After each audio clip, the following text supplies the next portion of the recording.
तो दोस्तों स्वागत है आपका हमारे इस टॉप 30 एमसीक्यूज़ में, जिसमें हम आपको K1 ग्रुप के यानी सिविल इंजीनियरिंग ग्रुप के आपको रोज़ 30 क्वेश्चंस 30 से 50 क्वेश्चंस लाने की कोशिश करेंगे। आज हम 30 क्वेश्चंस लाए हैं, जिसमें देखिए पहला प्रश्न बोल रखा है, देखिए फटाफट देखिए, और इसकी आप PDF हमारे टेलीग्राम ग्रुप से पा सकते हैं, लेकिन आपको आंसर इसी वीडियो में मिलेगा।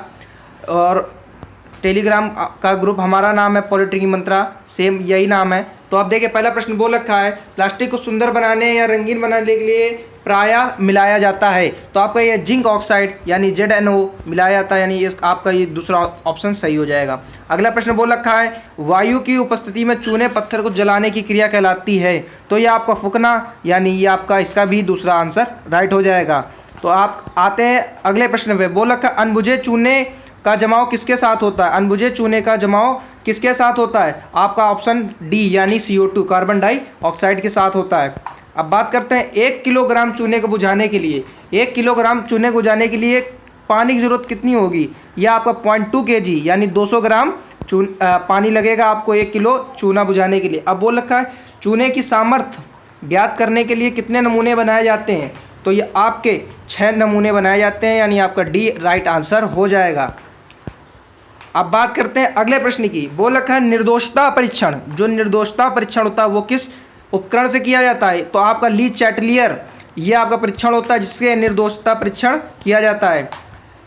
बोल रखा है, पत्थर की उत्तम चिमड़पन ज्ञात करने के लिए चोटों की संख्या होती है। यह आपका डी यानी 19 चोटों की संख्या होती है पत्थर की उत्तम चिमड़पन ज्ञात करने के लिए। और अगला प्रश्न बोल रखा है आपका, निरंतर भट्टी से प्रतिदिन कितना चूना प्राप्त किया जा सकता है? तो यह आपका आंसर हो जाएगा 2 मीटर क्यूब पर डे। नहीं, यह आपका ऑप्शन होगा बी यानी 4 metre cube per day. 2 metre cube per day हमने आपको दूसरे वीडियो में बता रखा है कि वो किस भट्टी में प्राप्त होता है।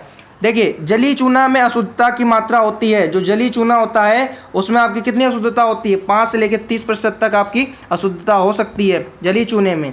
अब देखिए बोल रखा है, वह चूना जिसमें कैल्शियम ऑक्साइड CaO यानी कैल्शियम ऑक्साइड की मात्रा ज़्यादा होती है, तो वो क्या कहलाता है? जिसमें कैल्शियम ऑक्साइड की मात्रा ज़्यादा होती है वो आपका सफ़ेद चूना कहलाता है, यानी आपका ये तीसरा ऑप्शन सही हो जाएगा।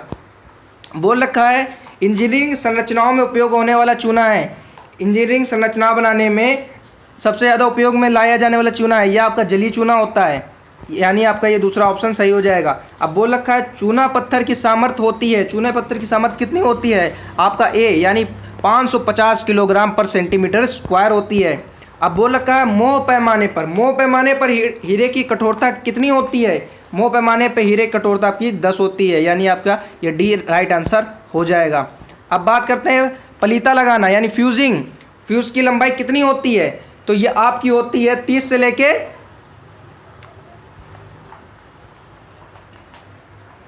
50 सेंटीमीटर, 30 से लेके 50 सेंटीमीटर तक होती है आपकी फ्यूज़ की लंबाई।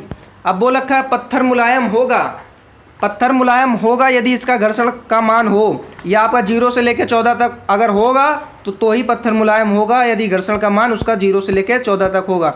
अब देखिए, पत्थर की अवशोषण क्षमता निम्न में से अधिक नहीं होनी चाहिए। देखिए, पत्थर की अवशोषण क्षमता ये किस बात पे ज्ञात करते हैं? हम लोग ज्ञात करते हैं कि पत्थर कितना अच्छा है, तो ये 5% से ज़्यादा नहीं होनी चाहिए। अगर इससे ज़्यादा है तो आपका पत्थर बेकार क्वालिटी का है।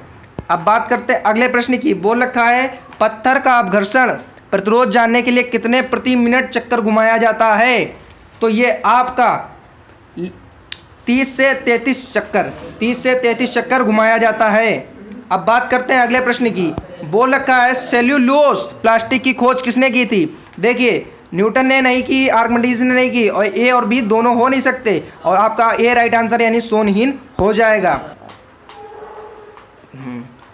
देखिए अगला प्रश्न बोल रखा है, ट्रांसफर ढलाई में सांचे में कितना दाब लगाया जाता है? तो यह आपका लगाया जाता है 200 किलोग्राम पर सेंटीमीटर स्क्वायर ट्रांसफर ढलाई में। अब देखिए अगला प्रश्न बोल रखा है, प्लास्टिक का आपेक्षिक गुरुत्व होता है, तो ये आपका कितना होता है? 1.3 से लेके 1.4 तक, यानी 1.3 से लेके 1.4 तक आपका होता है। अब बोल रखा है, दृष्टि से प्लास्टिक ऑक्सीजन हाइड्रोजन और किसका यौगिक है? तो ये आपका कार्बन, यानी दूसरा आंसर आपका राइट हो जाएगा। और अगला प्रश्न बोल रखा है, निम्नलिखित में से प्लास्टिक को उपयोग नहीं किया जा सकता। देखिए थर्मोसेटिंग प्लास्टिक को उपयोग नहीं किया जा सकता क्योंकि एक बार ये सेट हो जाती है तो दोबारा इसका प्रयोग नहीं किया जा सकता। अब बोल रखा है प्लास्टिक के बहुलीकरण प्रक्रिया के समय उसमें मिलाए जाने वाली रासायनिक विधि है, तो ये आपकी वर्णक होती है, यानी आपका दूसरा राइट आंसर हो जाएगा। अब बोल रखा है चट्टान से उचित विधि से प्राप्त की गई निर्माण सामग्री कहलाती है, तो ये आपकी कहलाती है पत्थर। पत्थर यानी सी आपका राइट आंसर हो जाएगा। अब देखिए अगला प्रश्न बोल रखा है जो चट्टान पतली परतों में विभक्त हो जाए क्या कहलाती है, तो आपकी वो मरगोल चट्टान कहलाती है, यानी आपका ये तीसरा ऑप्शन राइट हो जाएगा। अब बात करते हैं अगले प्रश्न की। ये बोल रखा है अब तक सबसे कठोर पदार्थ क्या है। देखिए सबसे कठोर पदार्थ आपका हीरा है, तो आपका हीरा यानी ए राइट आंसर हो जाएगा। अब बोल रखा है विस्फोटक पाउडर में क्या क्या होते हैं। देखिए पोटेशियम नाइट्रेट, गंधक व कोयला, यानी आपका सी राइट आंसर हो जाएगा। देखिए अगला प्रश्न बोलता है कि बेसाल्ट व ट्रेप श्रेणी के पत्थर का उपयोग कहाँ किया जाता है, तो यह आपका सड़क बनाने में किया जाता है। सड़क बनाने में हम बेसाल्ट व ट्रेप श्रेणी के पत्थर का प्रयोग करते हैं। अब बोल रखा है भूमि की सतह या भूमि के अंदर पिघले हुए पदार्थ के जमने या ठोस होने से बनी चट्टान क्या कहलाती हैं, तो यह आपकी आग्नेय चट्टान यानी तीसरा राइट आंसर हो जाएगा। अब बोल रखा है अम्लीय चट्टानों में सिलिका की मात्रा निम्न में से कितने से कम नहीं होनी चाहिए, तो आपका ये 60% से अम्लीय चट्टानों में सिलिका की मात्रा कम नहीं होनी चाहिए। तो आज के लिए बस इतने ही प्रश्न थे जिसमें हमने 30 प्रश्न उठाए थे। अब आपको जल्दी ही दूसरा वीडियो प्राप्त होगा, इसलिए तब तक के लिए हमारे चैनल के साथ बने रहिए। Thanks for watching.